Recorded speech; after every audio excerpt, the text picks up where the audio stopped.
So tonight we light our chalice in recognition and celebration of the words and deeds of prophetic people, which challenge us to confront powers and structures of evil with justice, compassion, and the transformative power of love.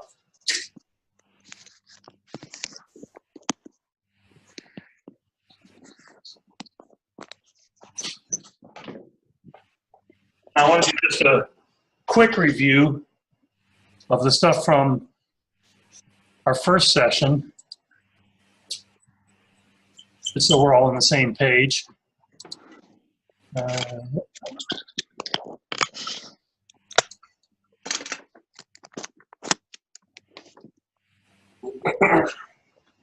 So this is the second of our sources of our living tradition. And I want to make sure I point out the whole text, because this is one that generally people just shorten to words and deeds of prophetic people. But it's more than that. It gives us a direction of the words and deeds of prophetic people, which challenge us to confront powers and structures of evil with justice, compassion, and the transformative power of love. So we need to keep that in mind tonight as we discuss the people we're going to be talking about. And then I also want to remind you of these ways of being religious, and that not everybody is religious in the same ways. These are from the Hindu religion, but I think these are pretty much found in all of the world's religions. The way of devotion, the way of right action, the way of reasoned inquiry, which spades in this place, and the way of the mystical quest. And tonight we're going to be talking a lot, I think, about the way of right action.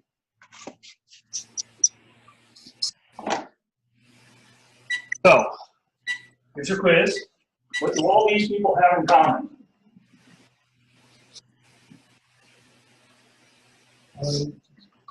They're all Unitarians or Universalists.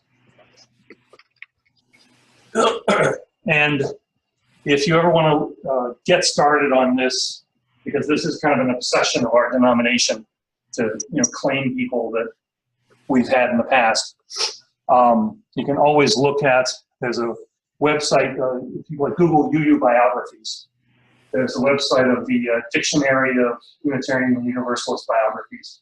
It's something that's people have been contributing to it for decades, and they've only scratched the surface. But there you can find this enormous list of people that were at some point Unitarians or Universalists in their lives. Now, what do these people have in common?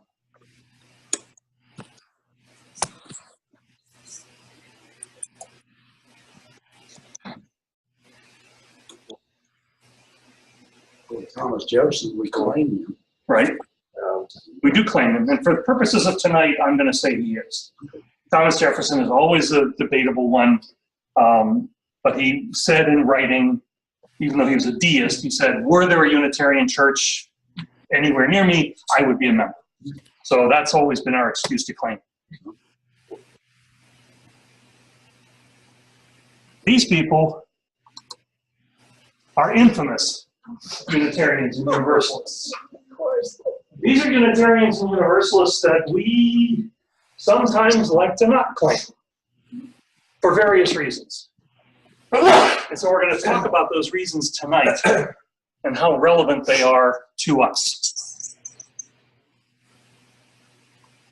So each of these is going to raise a question about this source for us. But first I want to start with P.T. Barnum and Lydia Pinkham. Everyone's heard of P.T. Barnum, right? I mean, Barnum and Bailey's circus. He was the greatest showman of the 19th century. He was fabulously wealthy, then broke, then wealthy again.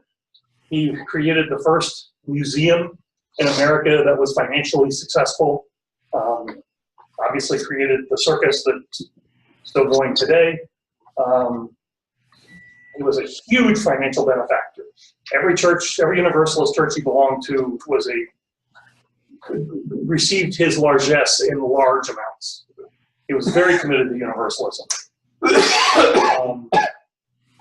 He was originally was raised in a Calvinist church, and I like this quote. He talked about almost feeling the burning waves, smelling the sulfurous fumes, and hearing the shrieks and groans of those in hell. He realized it was not the faith for him. But what people don't know is in his early adulthood, he started a newspaper in Danbury, Connecticut, that was largely to combat the forces of those trying to bring church and state together. But then once he started his roving shows, he became incredibly famous, but also became famous for fakes, the ones that we know now, or and some of them were kind of by today's standards comical. The Fiji mermaid. There was a monkey head on top of a fish body. We had General Tom Thumb, who was this 40-year-old dwarf that he taught to speak in different languages and smart-ass adult and all that kind of stuff. He had minstrel shows, even though he used them for satire as well and on white people, but still minstrel shows. His first act was They use black race. yes. Now this is even before the 1890s and 1900s. So back then, this is still when slavery's going. So, and his first act was a woman who claimed to be the 161-year-old nurse of George Washington. So he was quite a character. But he ran a circus, and the biggest act in the circus was Jumbo the elephant, which now, of course, even Barnum's circus doesn't have elephants. But he was a strong believer in offering the public a good value. He believed that the American people worked too hard and they needed leisure time, and that he felt was his job, no matter how he faked it. He didn't feel that he was running people, he was making them happy. And to a degree, I'm not sure I disagree with him. I do. When the Cardiff giant was discovered, like a stone giant, and according to the Bible, in those days there were giants. And he offered that guy was making a lot of money. People coming to see it. He offered him $60,000 back then, and the guy wouldn't sell it. So he commissioned a fake of the fake and took that around the country for people to see. Yep. Also, in his museum, he had a door which was an exit. However, it was labeled egress.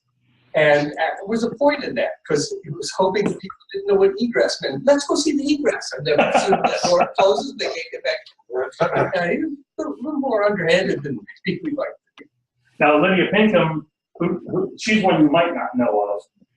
Anyone know who Lydia Pinkham was? She sold some sort of snake oil. Yes, she was sort of the creator of patent medicines. There's a song about it. Yes, because there was that real alcohol in her medicine.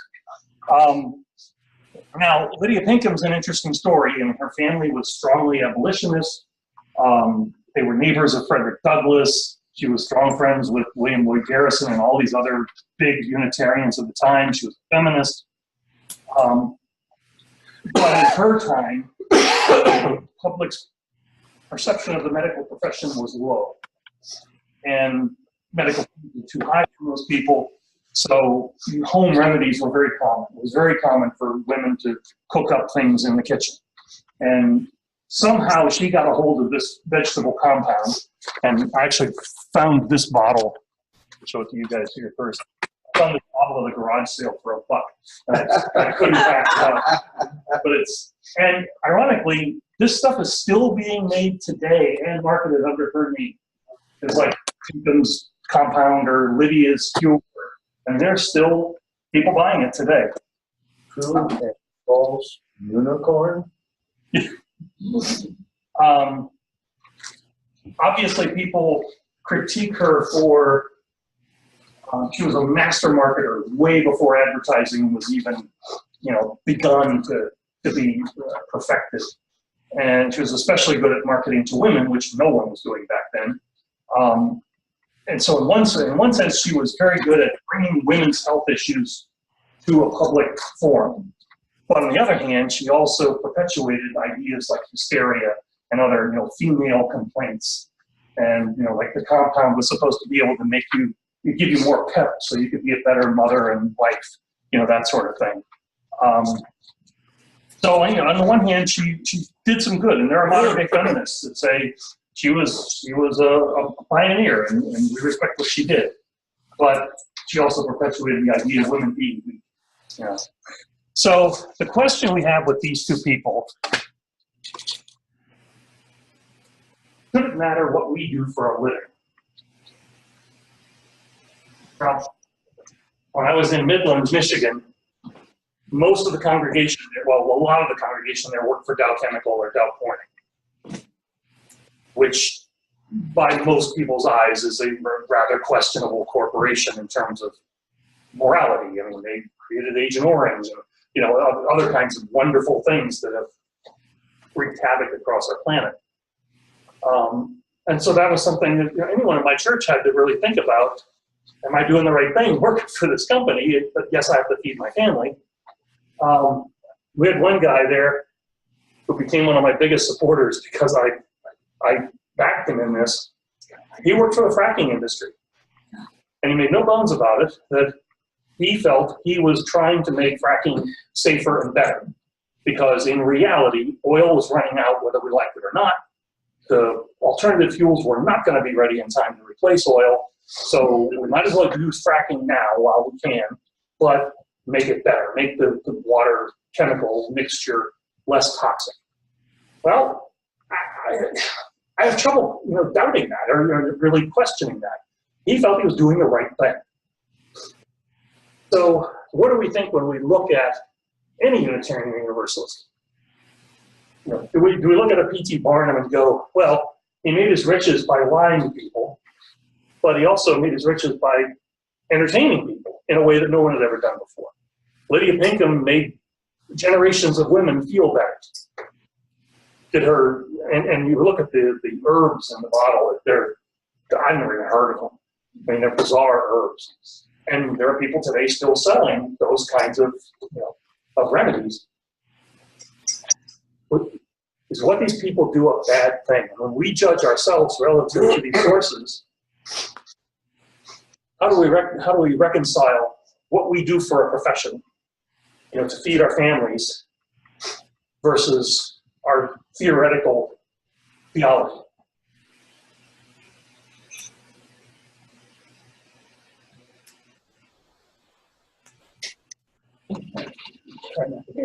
Well, I think in the two examples you started with, P.T. Barnum and Lydia Pinkham, people have a choice to support them or not. And something that, that's up to the individual. If you don't believe in what they're doing, don't support them. It's simplistic, but even today, there are so many forms out there. It's like they multiply. That's the colored water was just me. I just want a nice color in there. I don't know what color it was originally. Probably green, because all the ingredients are organic plants and fruits and things. You mix them up yourself. I just used food poisoning. Food poisoning could be food coloring. Freudian slip. Well, do we agree with Pat? That if you're not really hurting anyone involuntarily, it's okay because people have the right.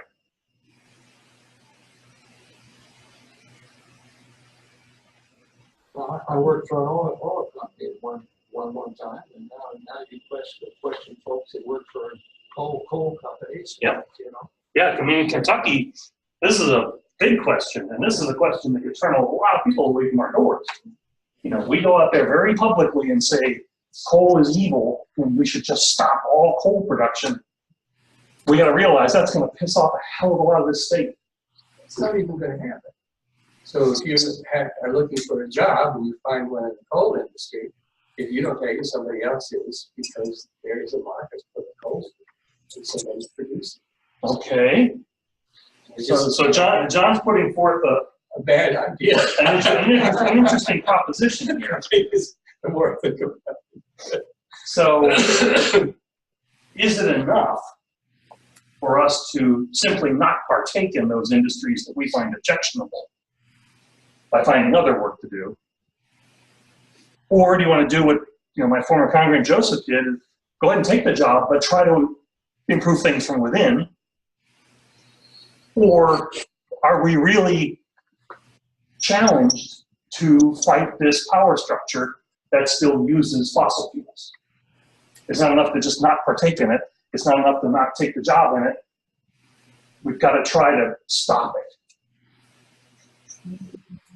I think you do both, can't you? You could have the job. You're not making the whole thing continue. But to stop it, you have to have some kind of alternative to coal, some legal ways of dealing with it. You could work for that. If we all did not participate in jobs that gave some harm, we wouldn't have employment. Well, and there is a broader moral issue here for us. And this is an issue that I always try to bring up.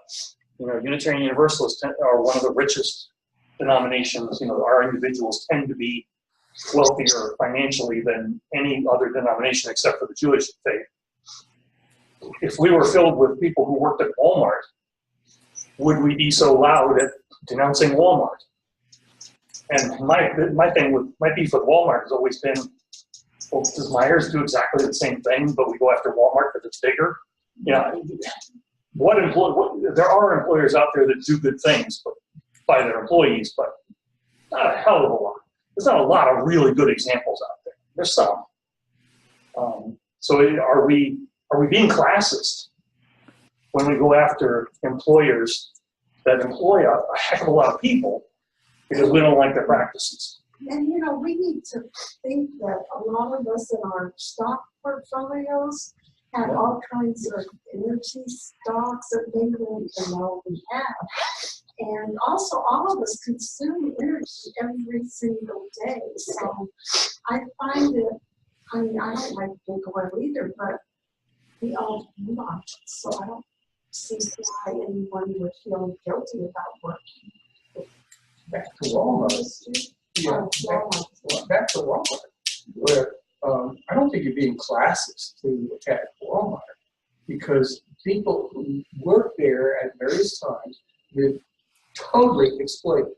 That is, if your next shift doesn't show up, you gotta work, and you may not get paid for it. And the pay was terrible before, and sometimes you were forced to work overtime. Therefore, your hourly pay, you didn't get paid for the overtime, became minuscule. It's hard to support yourself. So I think speaking out against that. And that's sort of $50 an hour kind. Yeah. But it's beyond that, because Walmart really was doing some nasty things. Oh yeah. They were forcing people to sleep in the back room, and of course, undocumented migrants were really getting abused. Probably still are. And we're all paying for that, because those people then are on food stamps and other things that our taxes have to cover. So it's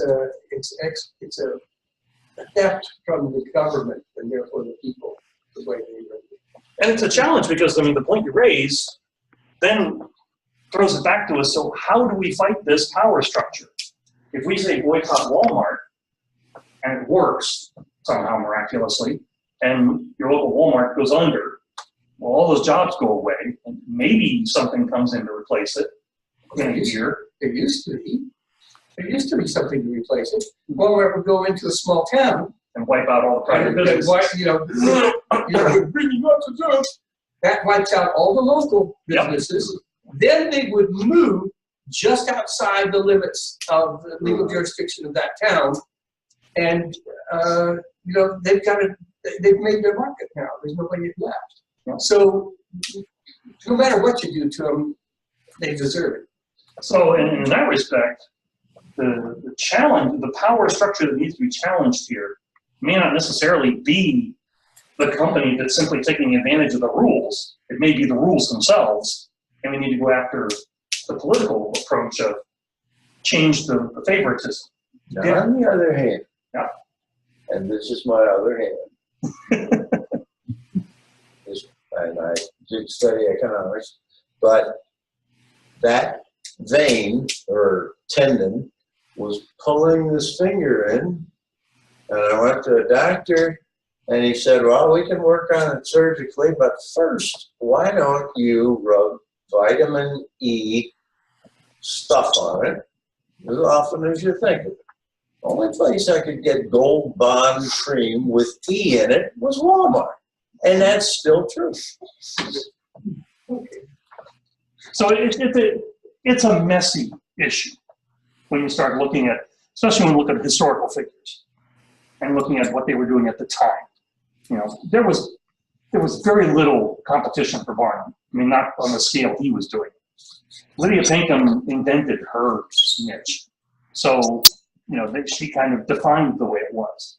So, you know, and this is a question we're going to have all night.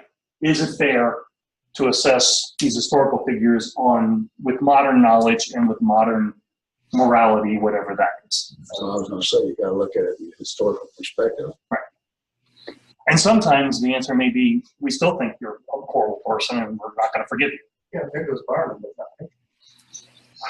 Maybe, yeah. I mean, he had such an advantage. He's a very clever man. That he could have made a great deal of wealth and given a lot of entertainment without any cheating. But he just had to cheat. Okay, so we're going to go to our next person. And this is, again, next two people. John C. Calhoun, who ironically is also a very distant relative of mine, somehow. Some uncle married somebody or other. Now, we probably have a passing knowledge of who he was. Who knows? What do you know about John C. Calhoun? I got my associate degree at John C. Calhoun College down in Decatur, Alabama. Okay. Is he from Alabama? No, he's from South Carolina. Well, But- and that's where I got. Yeah. Yeah. What else do we know about him? Well, he was probably in the top 10 politicians of the 19th century. He was incredibly influential. He served as a U.S. representative. He was a senator for many, many years. He was Secretary of War, Secretary of State, and he was vice president under two presidents.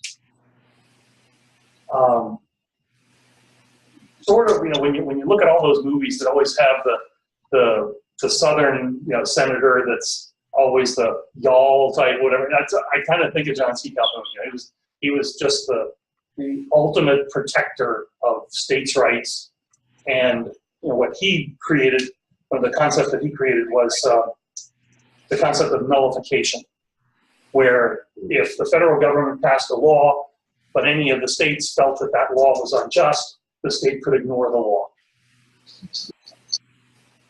which states are still doing today, frankly. So his religious journey was interesting because he considered himself a philosophical Calvinist in that he believed in the strong work ethic, and you know that he denied himself the pleasures like dancing and frivolous things like that. He had a rather bleak view of human nature.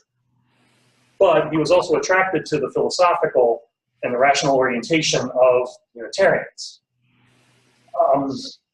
So during his career, he was often opposed with John Quincy Adams, who was also Unitarian. So you have this, for us, it's this really interesting dynamic of having these two major national figures, both Unitarian and both couldn't be more politically opposite, especially on issues like slavery. And ironically, and this is back when the Electoral College did a lot more monkey business than they do now, the one election, I forget which one it was, 1828, the presidency was contested by three people, and the Electoral College picked John Quincy Adams. But Calhoun got the overwhelming vote for vice president. So they wound up working together even though they completely opposed each other, which is interesting, to say the least. One wonders if that happened today, what would we do? He was opposed to any law that restricted the South's economic abilities. And I would say, to be honest, he had every right to be paranoid about that. The North was constantly trying to pass laws that would make the South have a harder time because they were getting into industrialization and they wanted to support that. Sometimes it had to do with slavery, other times it was just economic. So there were various tariff laws. There was a compromise tariff in 1833, but he was always involved in these. But like Jefferson, he was raised in an agrarian economy, and to him that was the way of life. Now, Calhoun, depending on who you talk to, there's no way to say this that doesn't sound stupid. He wasn't one of the bad slave owners.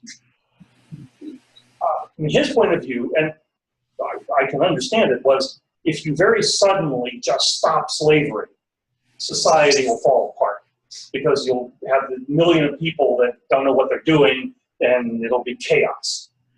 Okay, maybe that's a red herring, but that's basically what he said. And certainly the Southern economy would just collapse. So, and as a Unitarian, he was actually one of the founders of All Souls Unitarian in Washington, D.C., which is one of our preeminent churches. So he's got an interesting heritage. Now we'll talk about Daniel Webster, who is also one of the top 10 political figures of the century. Again, completely opposite of Calhoun. And in retrospect, whatever you know about Daniel Webster, you're probably thinking, how the hell could he possibly be an infamous Unitarian? He stood for everything that we good Unitarians even today agree to, except for one thing. He wanted to avoid civil war at all costs. So in 1850, Congress was debating a bill that included the Fugitive Slave Act, which we all now know, infamously. It was the act that would force the northern states to track down runaway slaves and return them to their owners. Obviously, the North hated it. So when the time came for the debate, John C. Calhoun was going to speak for the South, Henry Clay was going to speak for the Western states, and Webster was going to speak for the North. And the press was all over it, and they're like, Webster's going to blow these guys away, blah, blah, blah. And to everyone's shock, Webster supported it because he said, it's better than war. And that's what we'll have. We will have war immediately if we don't do this compromise. Needless to say, he was vilified and called a traitor and all kinds of things. And in many ways negated everything good he had ever done in some people's eyes. So, the general question is, how do we judge historical figures, versus in particular, who take stands that we now consider immoral?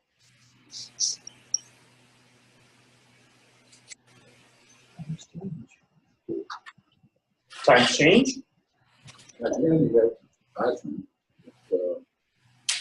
disagree. If you're judging, you have to look at them from a historical perspective of what was going on at the time, what's going on in their lives, but what motivated them to take a particular stand. You can disagree with it, say it was wrong, but and to say that they're bad people because of that, it's a hasty generalization. Right? What do the rest do you think? I agree with that. I think every era is formed by values of that particular era, and there are economic values and social values. And they try to work, people try to work together, but that doesn't always happen. Okay. Especially if you're looking back at slavery is the most obvious answer, but if you're looking back at our viewpoint, years, wasn't it 1 years ago that the first slaves were brought to Jamestown? 69. 69. Rather than saying, how should we judge, maybe we should say, should we judge? Should we? Well, then that's. Yeah, that's, I mean, I don't, Now, it doesn't matter. You could take something a little more recent, yeah, and take, say, the Vietnam War. okay. You know, and we had people who were draft dodgers. We had people who were protesters. We had people who were drafted. We had people who went in voluntarily for whatever reason and served. And then what was put out as the reason for being there, right or wrong, from a historical perspective, was wrong, but at the time seemed to be an acceptable reason, or we had You mean the domino? theory for one thing. Yeah. And we were told certain things, not necessarily always true, but you're our leader telling us these things. So, you can look at it, but say everybody who served in the military, daddy believed we would. And we're going to discuss that one with our next example. Okay, but I mean, you got that, and then people that when the people came home from the war, they were not accepted, and you probably had a lot of problems. Where now we thank you for your service. Yeah. So if we play devil's advocate with that, what if we were Chinese? We would look at the Vietnam struggle as a struggle against Western imperialism. And the French shouldn't have been in Indochina in the first place, and the U.S. definitely had no business being there, taking over the role of the French. So they were liberating the people. Can they both be right? No, but they can both be right in their own minds. That is, nobody has infinite knowledge. And as Alan was pointing out, you get a cultural viewpoint that is pushed on you. If you happen to go along with it, I don't think you're really guilty unless you've had a lot of education, you know some of the history, you're being fed bullshit, then you have to stand up for it. When we go back to Daniel Webster, it's a pretty tough call, isn't it? Trying to avoid the Civil War, the worst mess we ever made. And, that would have prolonged slavery a little longer. That's another kind of way to handle it. That was a tough call. So are there limits to this relativism? I mean, are there cases where we would just go, you know what, no. The cultural relativity didn't matter, you were just evil, period. I mean, obviously, if I were, let's say, a Catholic priest in the 1400s, then yeah, the Inquisition makes perfect sense, from a cultural standard. And the fact that maybe a few innocent people died in the process, well, that's because I'm trying to save everybody. Or we can take the ultimate boogeyman, Hitler. In Hitler's mind, everything he did was rational. Everything he did was culturally consistent. We can easily look back on it and go, no, but for him, he saw a nation that had been stripped of everything unjustly in their minds. They had their reasons to believe that Jews and other people were making the people impure and weak. And he didn't invent eugenics, the British did. And we perfected it. Because we sterilized 50,000 people in this country in the 20s. Hitler just got it from us. So are there limits? Are there times when we're going to say, you know what? I don't care what the historical lens is. You're an evil person. Seems to me that one thing we aren't thinking about goes back to the old saying, know thyself. And one knows thyself, one may be a little less hesitant to throw stones for any reason. Yeah. So go on. What do you want me to say? Well, yeah, I mean, to give me an example of what you're talking about. Well, let's take Trump. That's a good one. You know, I keep thinking about his childhood. It must have been a horrible childhood. In that sense, he's a victim of some sort.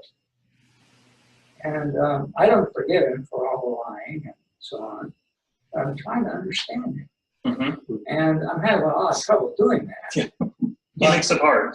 But it mitigates a little bit against my thinking that he's thoroughly, thoroughly evil.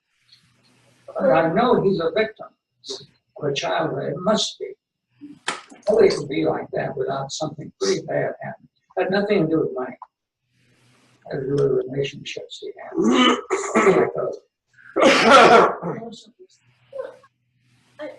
I watched the generation of my children mature. And they got to be 18 and they were 21. And this is on both sides of our family. Some of these children, becoming adults, some things that I didn't particularly approve of. And I thought they were kind of selfish. And my justification for thinking they were selfish was, they're 18 or they're 21, they're adults. Maybe they had a bad childhood. And put some of that. But at a certain age, you have to take total responsibility for yourself and the decisions you make and how they impact other people, I think. I'm not sure now. Of course, the issue there is how much control do we really have of ourselves at any time. And we Unitarians pride ourselves on being free thinkers and believing in free will and all that. And I mean, that's kind of a basic question. Does it even matter how much education you have? If your upbringing trumps the education, sorry, literally, do you get an excuse for what you did? Do we have to be that judgmental? That is, do we have to define evil, or should we just hide it?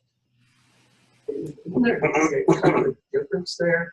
So, I mean, yes, we have to define what is going on and who's involved and how they can be stopped. In a sense, that's defining evil.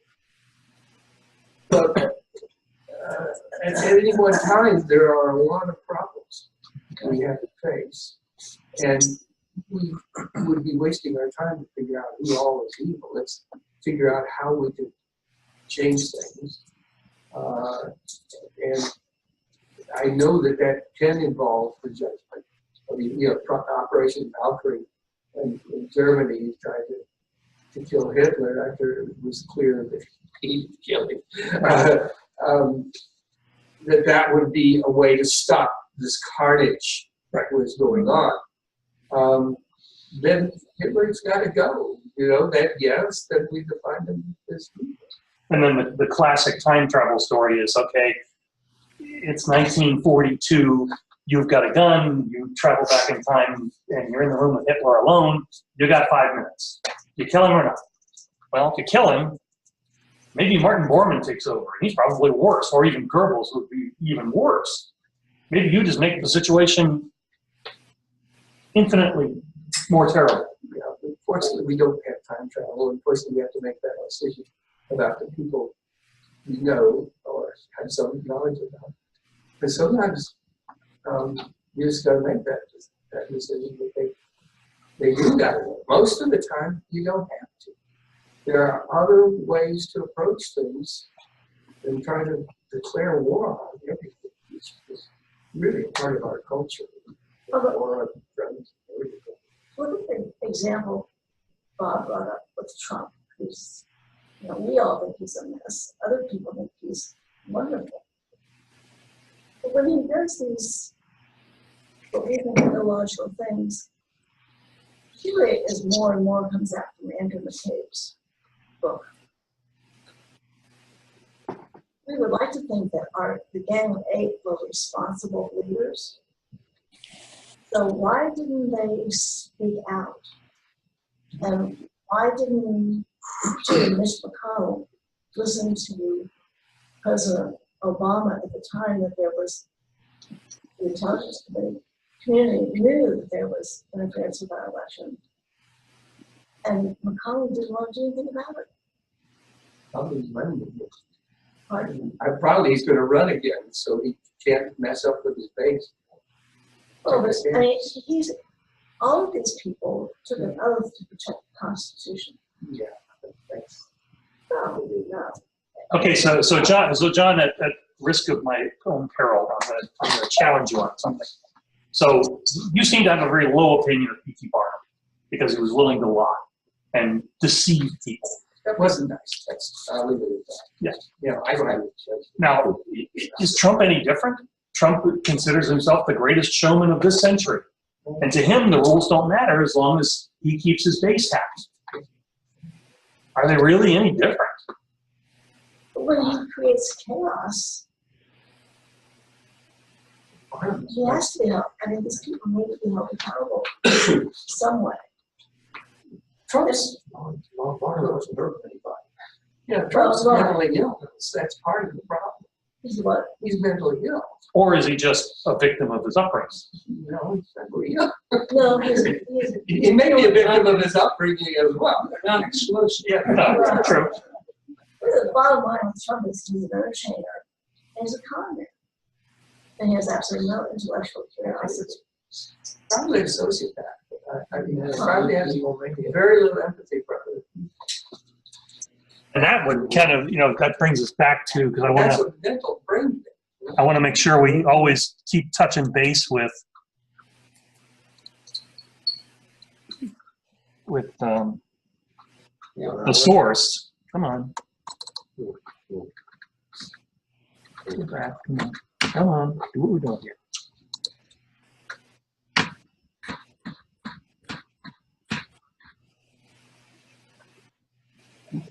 So the words and deeds of prophetic people which challenge us to confront powers and structures of evil with justice, compassion, and the transforming power of love. So John and others, you're pretty much all saying labeling a person evil is not helpful.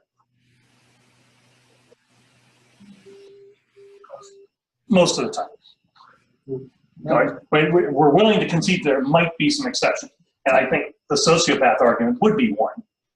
And that kind of goes back to our first principle. Is a sociopath a person? Is someone who is so morally bankrupt even a human being anymore, other than genetically?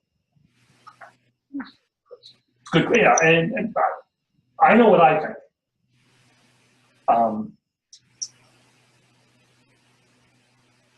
Can we confront powers and structures of evil without labeling the people doing it, without judging them? Well, very frequently, it's not just the individual, but the individual represents a lot of the people. Yes. And that's the whole thing. I came across a thing on the internet today, which was surprising to me. In 1939, in Madison Square Garden, they had a big Nazi thing of the Bund. And the Bund was, that was in Macbeth, in New York. Remember, my parents talked about the Bund, making there. But here was the whole thing. It had 22,000 people at this rally in Madison Square Garden. So. And there was a Jewish guy that charged the stage and, tried to actually attack the speaker. Yeah, right.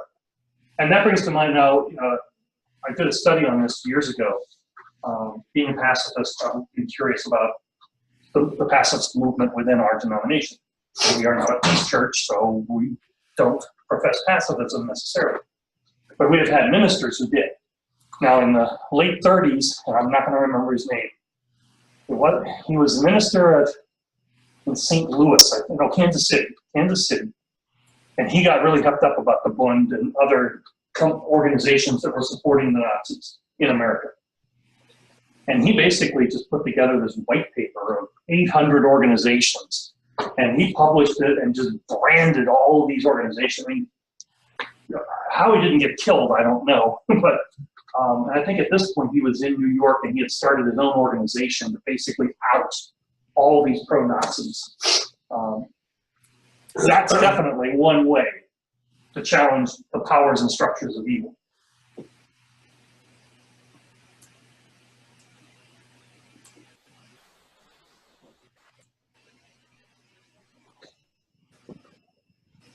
So let's go back to Daniel Webster's easy to forget. Pretty easy. I mean, even though the Civil War happened anyway, and so we had 10 years of a horrible act that, you know, victimized a lot of people. We still have the Civil War, but he made a call. What about John C. Calhoun? Are we willing to go, well, you know, that was his culture, the Southern agrarian culture, and he was defending it. He believed in states' rights, which is still, you know, a prevalent view. He could be challenged, but that was his viewpoint. And that's a viewpoint of the South that for a lot of people. Oh, A lot of folks in the North. if people do things and they can see consequences of their actions, which are bad consequences, and they do nothing about it, that's not too good. No. They may define those consequences as good, even though we would expect. Not necessarily. No, not necessarily, but certainly that happens. You know, you would say that a racist person who, you know, hurt somebody, beat somebody up today, that's evil. But the other racists say that's another step in the direction we've got to go to protect our country. So, And that's an example where I totally agree with Bob. The Klansmen are bred. mm-hmm. You know, they're not born Klansmen, but they are raised Klan, generally speaking. Okay, so let's go on to our next example, William Howard Taft. A probably somewhat forgettable president. I don't honestly know much of anything he did other than the Taft-Hartley Act. Dying is bad. Yeah. But a Unitarian, good, solid Unitarian. After his presidency, he was a delegate at the American Unitarian Association's General Conference. And in 1917, he put forth a proposition for the convention to support our entry into World War I. And in large part because of his support, the AUA supported it. And a lot of our ministers, the majority of our ministers, agreed with it and backed it. Most ministers in all denominations backed our entry into World War I. A few, like John Haynes Holmes, who was a pacifist, rejected it, and his fellowship was actually taken away by the AUA. 18 years later, it was given back because they realized they had done the wrong thing. And he forgave them, which I'm not sure I'd be so willing to do. But it brings up this issue that we talked about earlier. How do we deal with the issue of war? Now, it's easy to look back at Taft and go, well, hell no, we shouldn't have been involved in World War I. What the hell business did we have getting involved in that war? But he certainly wasn't alone. There were probably Unitarians that supported Vietnam. There were probably Unitarians that supported both Iraq wars. We do not oppose war as a denomination. We support, you know, quote unquote, humanitarian military interventions.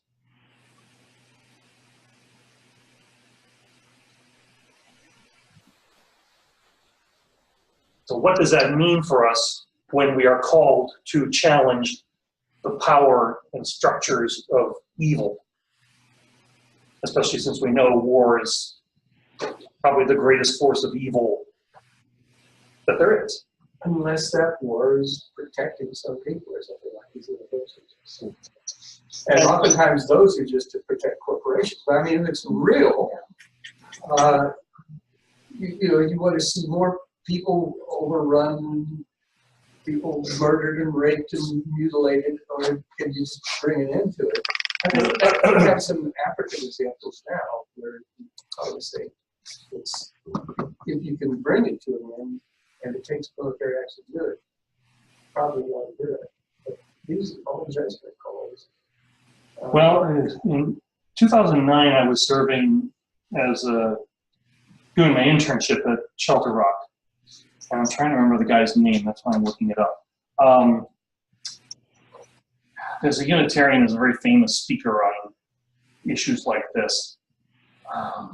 Humanist. I want to say his book was something for faith and reason, or his name is right on top of my tongue. I can't come up with it. So he was doing a presentation on these kinds of issues. And I raised my hand and I said, so can you give us an example of a military intervention that actually accomplished what it was meant to accomplish without having backlash that was even worse than what it was? And he thought for a long time, and it was close to lunch, and he said, let me think about that over lunch. And after lunch, he came back and he goes, well, the only one I can really think of was there was something in Sierra Leone a few years ago, and we sent our aircraft carrier right off their coast and threatened them, and so they stood down and everything stopped. But what about the Cuban crisis?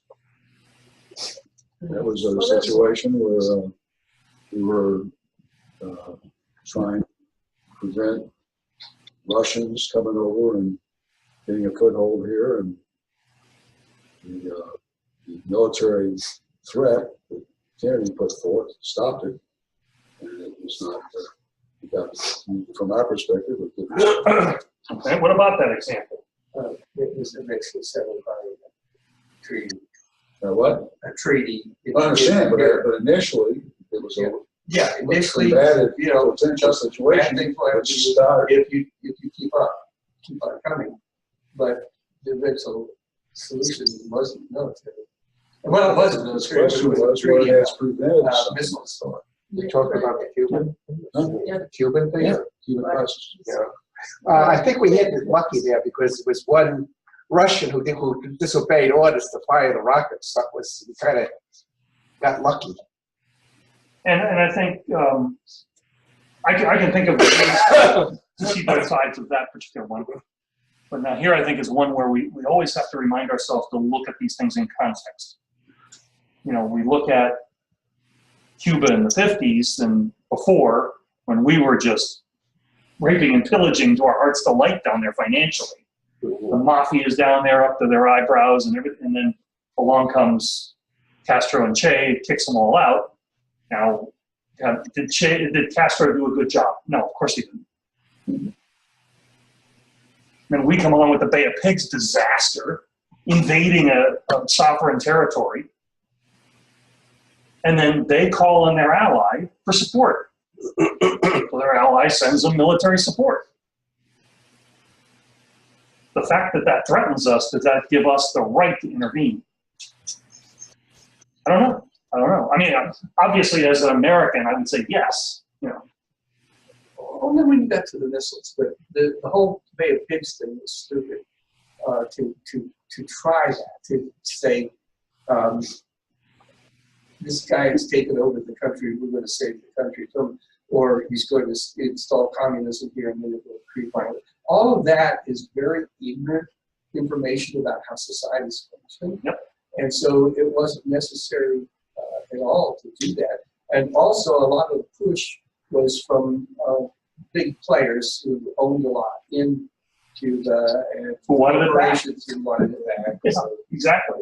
And they, you know, it's always the elite of one country helping the elite of another, provided that it has some economic interest in that elite.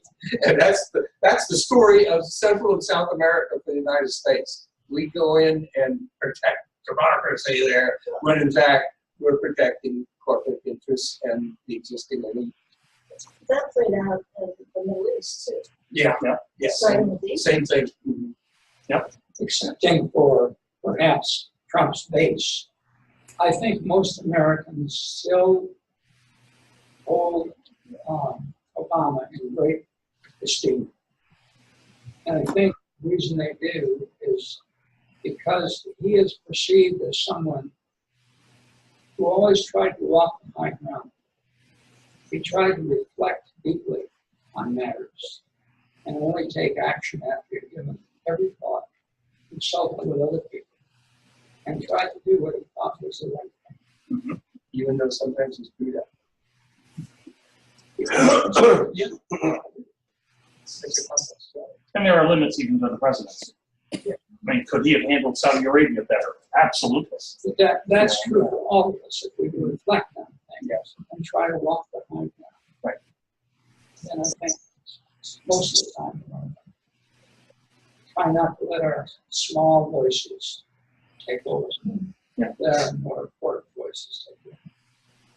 But I'm with Pat. It's, when you look at the history of our involvement in the Middle East, it's shockingly horrific. There's just nothing we've done in the Middle East that hasn't been completely self-serving and disastrous. Every opposition, the reason there are Muslim extremists in the world today is because we've created them. Be careful with the wheat. Here didn't do that. Do you refuse to pay your taxes to support Well, that? that's one thing that you can consider, but you know what will happen, and we have not gotten our government back in control. We never really had. There's always the wealthy run the country, and the involvement in the Middle East for them is largely corporate, where the corporations did this all over the world. It's called the economic hitman. That's the term they use amongst themselves. They go into the country, try to sell big projects that will make the leader grand, and their company, the particular hitman's company, will be the one to get the contracts. And they want to get so many contracts that the country gets so much money from the World Bank or something else that they'll never get out of debt. Then they can influence them even more for additional ways of removing money from them. Which is If exactly they don't why. cooperate, the CIA has been known to come in and kill the leader who cooperate. So, the American people don't know a lot of what their country has done or why. And, maybe we should know more, but we all have our own problems too.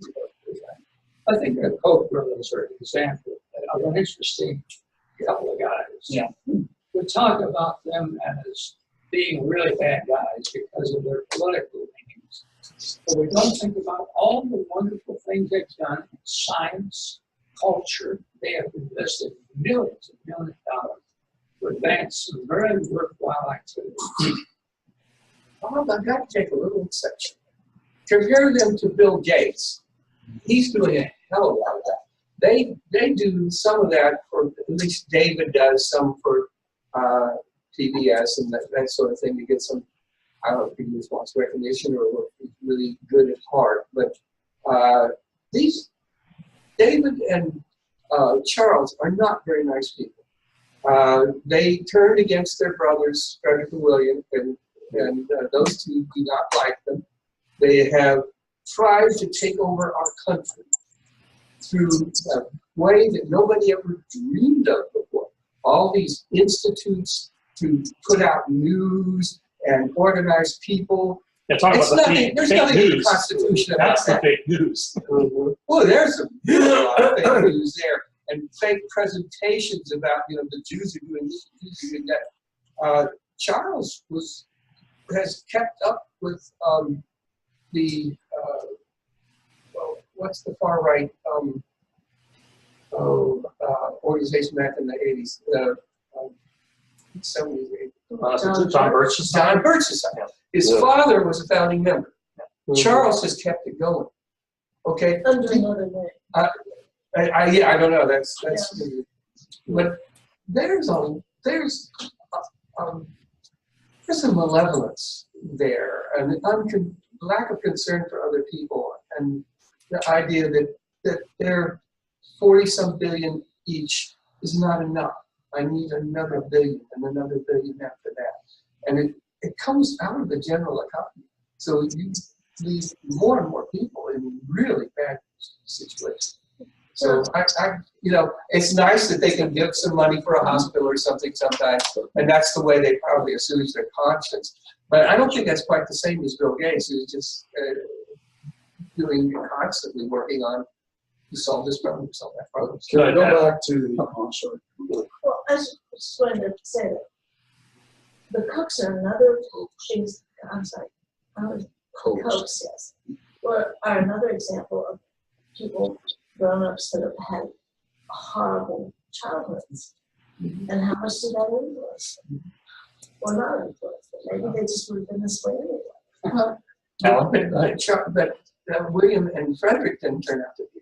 Well, yeah. Well, maybe they killed off these criminals. You see that question. And David really did. He just follows Charles. Charles was the real problem. Okay. So what about war? How do we deal with the issue of war? Okay. That's right. Right. Well, the idea of war, you have to take it back to provide for the common defense, promote the general welfare. So you start with that, then you have to see what makes sense in the common defense. And unfortunately, that can get twisted around, like you discussed, where we think, okay, go back to Vietnam, we got to stop them there. The communists are coming over here, and blah blah blah. And this is, but that was the argument, and from the historical perspective at the time. It seemed to make some sense to some people. We don't agree with it now, but that was it. And the real challenge of this is, we say for democratic processes. How many military engagements has this country been in my lifetime? I don't know, 75? Not one of them has been a declared war by our Congress. Not one. During the history of the Roman Empire, there was this temple over there in Rome. It was closed only during times of peace. And it was closed like 3 times for a few days each time. But anyway, that raises the question: if we put forward the position that America and democracy are somehow close to synonymous, which I don't think I would support that, but if we do, and because we're American citizens and we pay taxes and we're not in prison for rebelling against it, so we're complicit. Are we a war nation? Are we just a war nation? We've been at war with somebody my entire life. One of the things I'm trying to bring out by talking about the coast, and now I'm talking about war, is there are some positives about war. We've made tremendous scientific advancements. Space, for example, jet propulsion, medicine, as a result of the needs that were presented by war. There are some good things that come out of war. I know there are a lot of bad things, but nothing is always all bad. There are some good things. We always tend to look at, I don't know why the media does it too, look at everything happening in the world that's bad. I often say to Audrey, think of all the good things that are happening in the world. They don't talk about that. I don't know why it is. Doesn't sound good. If it leads, it leads. That's the same. I think there's something in us where we like to emphasize negatives.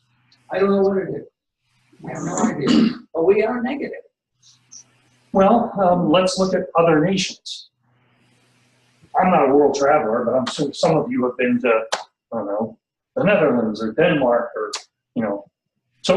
so-called socialist countries, according to Trump, who do not engage in war. Or if they do, it's only through NATO or something, or through a UN peacekeeping force. I would put forth the proposition that perhaps those nations have looked at that issue and said, the gains aren't worth the cost. I'm willing to give up a decade or two of medical advancement in order to save a few million lives through war. Well, one thing you get into is when something happens, the people who are victimized by whatever it is in other parts of the world turn and say, why can't the United States help us and do something? We kind of respond to that to some degree. No, not kind of, we do. Well, for various reasons. Sometimes that's the reason, but other reasons are Because we're superior. That's what We're better than they are. Well, we should be. We spend more than most of the world put together on the military. We believe that our values are values that everybody should have. And if somebody's taken away from you, we want to ensure that you get them. American exceptionalism. Oh, it's That's a fraud in order to get us to go along. That's a PR. I remember when Ronald Reagan came on that Yeah. commercial on TV. He was big on that. Saying democracy in El Salvador. No, we were gunning people down who were rebelling against their own elite of about 13, 14 families ruling that whole country. We always side with them because we have business relationships with them, and then we got to give some bullshit to the normal person to get them to go along. Okay, so we got 20 minutes left. Bless you. I want to go after our big fish.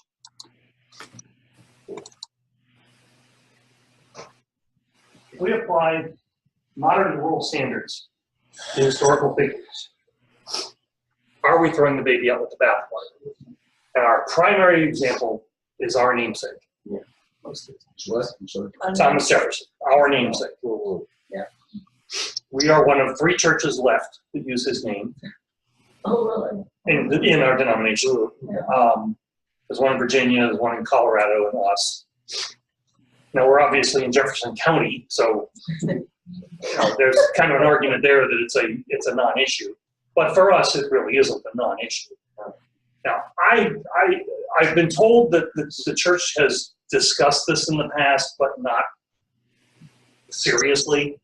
I don't know, has there ever been a discussion of like actually just changing the name here? You've been here a long time. Not in the last 25 years. Okay. Church Sorry. back down.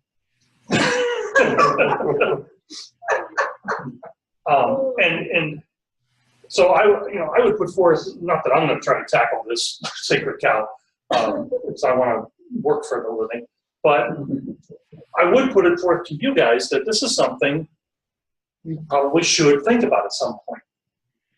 How many African Americans come to this church? Well, if you're African American, does the name itself put you off a little bit? That we venerate a slave owner. That we venerate somebody who basically raped women. Had children with a slave. Yeah, I got a thing that there was a ban out here when the kids came down from Michigan. It was the People's Church. Yeah, And I go, wow, that's different. His views on Native Americans were horrible, horrific, wildly immoral by our standards, but very rational by his standards, completely rational by his standards. He wrote the New Testament. So how many churches named Thomas Jefferson in the Unitarian faith actually changed their names? I don't know. I think that the one I know is the Thomas Jefferson District, which encompassed Virginia and North Carolina, and it went to their district assembly 3 times before it finally got approved. It was contentious every time, but the killer was when they had the General Assembly in Charlottesville, 1993, I think it was. On Saturday night, they decided to have the committee decided we'll have a ball. And wouldn't it be fun if we dressed in period costumes? And somehow that idea went all the way through to fruition. And Black Unitarians showed up in chains and rags, which killed our racial justice movement for about a decade, because the Black people said, "You guys don't get it. We're not interested in you anymore." So every time we try, it seems like we do our best to shoot ourselves in the foot on racial justice. And that was just, and so after that, then the district got more serious about changing its name. I just wasn't aware of that part of our history. We do too much venerating of folks from the past, and should be more thinking about what did they contribute, and if they did something that certainly would be improper today, I'm not venerating them for that, but I'm using the ideas that they contributed. Especially with Thomas Jefferson, I think he contributed so many more positive things in the fact that he fathered children with Sally Young. But we'll never get past it. Well, I mean, there's people further south, well, even in Kentucky, they're still fighting the Civil War. Well, the whole country is. That's what Trump is about. Tolerance and Right. understanding. Control of the gun. Tolerance and understanding are not exclusive to white people. They can also be part of black people and Oriental people. Sure. Typically, been more so. I think. Maybe. Well, I'm inclined they could tolerate a name. Oh, that's possible. That's possible. No, it's a very active activist movement. We've had black prisoners, and I've never heard a thing about it. You know, a lot of blacks do not come to this church. I've talked to blacks about it because it's not Christian. They're deeply still involved in Christianity. That's, and their family members are, you know, so they won't leave the family. I wonder if there are many or even any who don't come because of the name. I don't know. I put it out there as a possibility. Put the shoe on your foot. Are there organizations you would not go to simply because of who their namesake is? You know, is there someone? I can't think of it. It's hard because white privilege. There aren't many people Exactly. that we would object to so much. I've forgotten the name of the black minister who was a member of the AHA and is converted from being a Baptist minister. I know who you're talking about. I'm not going to come up with his He's name written either. about this. Yeah. And he contends that the reason that black people stay in black churches is number one, for social relationships, and number two, for business reasons. In other words, this is making contacts. And the other part, not being accepted much in the white church, is not number one or even number two. It's part of it, but not all of it. We shouldn't feel so guilty. I think his message is, don't feel quite so guilty about it, that you're not besieged by black people, because they've got other reasons for going where they go. It's not just because you're white people. There's no truth. So is there an in-between here? Is there something beyond just status quo, don't question it, it's fine the way it is, or radical resection and, you know, disavow ourselves of, is there something in the middle? Or you know, are the bigger fish to fry than that? I think this church is doing some significant outreach to the African American community. It's young, it's just starting, but there's a couple initiatives here going on, tutoring, to meeting with people at the restaurant on the table, and trying to get things more organized. At the Table Cafe in Portland. Well, I can tell you, bringing in the Haitians into my church, the Haitians stayed by themselves. They had their own services, everything. Eventually, it was the Haitians themselves. They expanded from like 20 or 30 to like a couple hundred. But it was apart from them. They didn't mix in with the Spanish, the Cubans, and they certainly didn't mix in with the Sicilians. But that was, you know, they started off and made the bill of themselves, but they really were a separate part from the whole. There's almost 3 different divisions in the parish itself. In general, the answer is education. In general. And that takes a lot. And do we have an obligation to fill the gaps that the school system leaves? You know, if our kids all grow up just thinking, no, Thomas Jefferson wrote the Declaration of Independence and he invented a cool writing chair and he was a farmer, you know, do we have an obligation to be more complete about the story and to tell the untold stories? Now, for instance, when I first got here and the Justice Center was being debated, it occurred to me, well, you know, if you want to continue to call yourself Thomas Jefferson Unitarian Church, then why not call that the Sally Hemings Justice Center? That's a really strong message out there that we're serious about looking at our flaws as human beings. Yeah. Might be a whole lot better because there's What was the response when you suggested? What do you think? What do you think? Seriously. Yeah. No, the response I got from one member of the team was, we don't name things after people around here. Okay. And I'm like, are you kidding me? Every room in this building is named after somebody. The building is named after somebody. That was honestly the response I was dealing with. It was just like, no. Yeah. They come in the front door. What's this Thomas? Yeah, there's no doubt about it. Although I understand the letters are relatively new, but they've still been there for 12 or 15 years, so there's no questioning.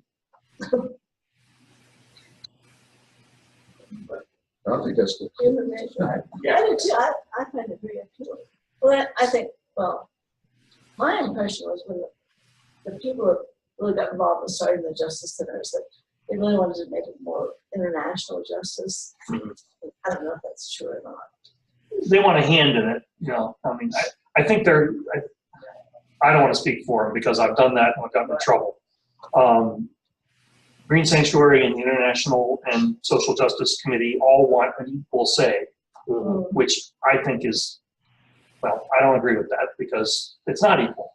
You know, you've got International and you've got Green Sanctuary and you've got social justice, which is every other issue.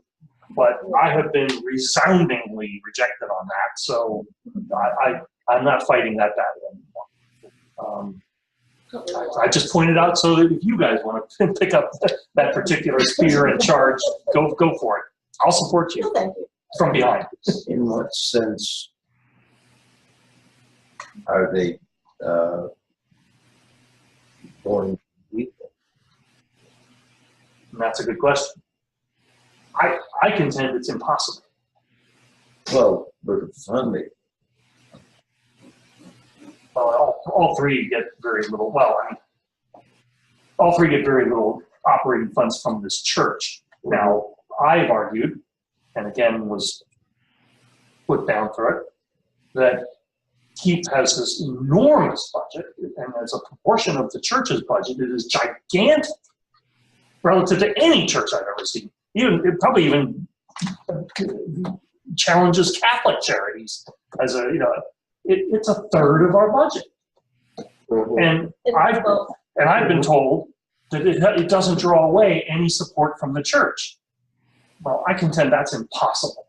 You know, people only have so much disposable income, and inevitably, some people are going to go, well, I'm going to give my money to KEEP, but I already gave money to KEEP.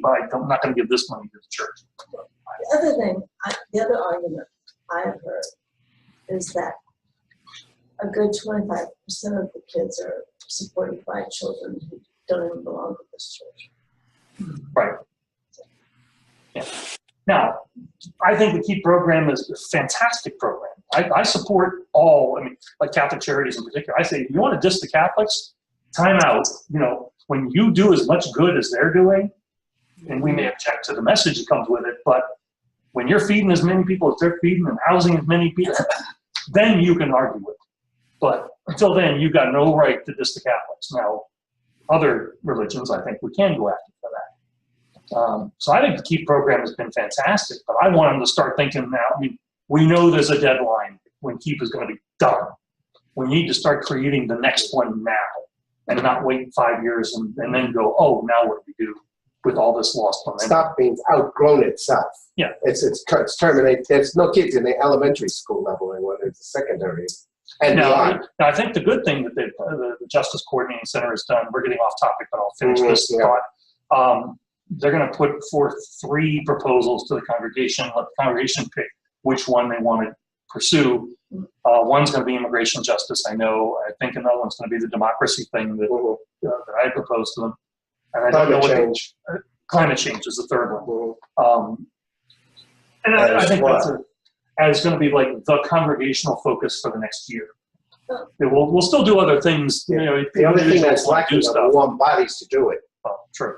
But the hope is that if it comes forth as a congregational effort, that it'll attract more people for all kinds of levels of activity and involvement. Anyway, so back to Thomas Jefferson. Back to this.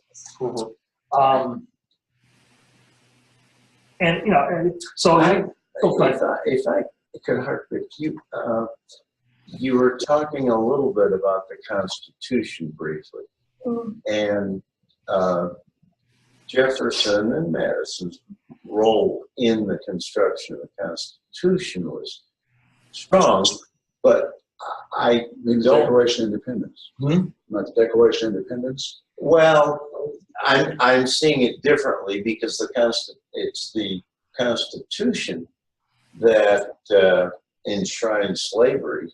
Jefferson, I think Jefferson was the ambassador of France at the time. He what?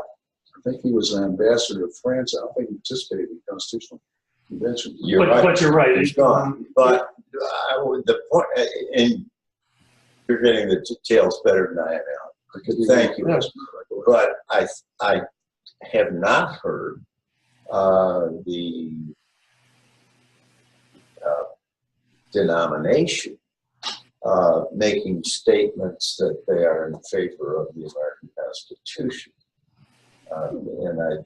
which interests me, and I don't think they should. I think they should stay the hell away from it, but that would attract more trouble if they did, given the kind of a compromise that it was. And you're right. It's slavery is enshrined in both documents. Now, the Declaration not by Jefferson's doing, but by Rutledge and the other Southern delegates. But it is also in the Constitution, which is why they had so many compromise acts throughout the following decades, and eventually had the Civil War anyway. So historically, we may look back and go, you know what? Once the Declaration was done, the Civil War was inevitable. Whether it happened in 10 years, 50 years, or 100 years, it was going to happen sooner or later. It had to. That's right. Talking about the UUA. Yeah. You mentioned something which I have always considered a very important point. You talked about a denomination. We are not a denomination. We're an association. We're an association of congregations. And we talked about that in our first class, how you are not members of the UUA. This church is a member of the UUA. And you are members of the church. The UUA is crashing into our congregation increasingly over time. Yes. The thematic ministry, the emphasis on covenant formation at all levels. If I wanted to go research, it would be huge. But The hymnal. the new hymnal, yeah. The big one, though, Our whole life. the big one, though, is the chalice lighting program, where they send everybody a letter once a quarter asking for money. Yeah, and that's administered by the regions, is it not? Yes. Yes, but I think, isn't that directed by the national? Still, it's part of the association. It's above the congregation, I agree. But it seems to me that that's a trend that I've seen. And I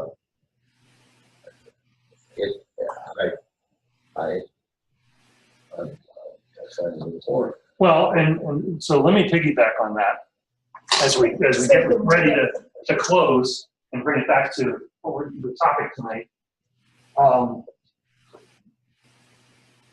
The UUA is staunchly in favor of congregational polity. you as a congregation can do anything you want to do, short of human sacrifice, and still be a member of the UUA. You have the right to come up with any statement you want to come up with. You know, if this congregation wanted to come up and say, you know what, the demise of coal would be such an economic disaster to this state that we can't support its opposition. You're like, you can do that, and no one in the UUA is going to tell you bad congregation. You know, now maybe that's a terrible example, but No, it's a very good one. it's an example. You know, if you want to say we support this military intervention because blah blah blah, you have every right to do that. Now your minister may or may not agree with it. That's our right. You know, we can just say, well, we don't agree. So that's something you can always keep in mind, and it's relevant to all of this stuff. This congregation decided initially to name itself after Thomas Jefferson, and maybe other people in wherever think that's a really bad choice. And in retrospect, you should make a different choice. And maybe you have a congregational discussion and decide, well, the hell with you guys. We still agree that we don't have to judge people right or wrong, good or evil. We accept what they did as being a net. Any better? And this actually, and now I'm going to seem really brilliant because I'm going to close with our chalice extinguishing, which I'll ask you all to read with me. How do we measure greatness? Today, one's greatness seems most often measured by their financial net worth. Yeah. Historical figures of lasting greatness show the common trait is not wealth, but impact. Maybe a better measure of greatness is the number of lives you enrich, net of those you diminish. Yeah, well, that's what I was trying to do. So thank you all for coming. Thank you guys online. And I'll save this recording, and you can tell people, anyone who missed the class, and it'll be up Let me online. give one thing. I happen to attend People's Church in Kalamazoo for some time, and we were called communists because we were called people. So, no matter what your name is, you know. Somebody's gonna- And there's several people's churches in our movement. 3 or 4, I think, at least. Really, a people's church? Yeah. Yeah. It just hit me like, wow. Oh, geez. Yeah. I hate that.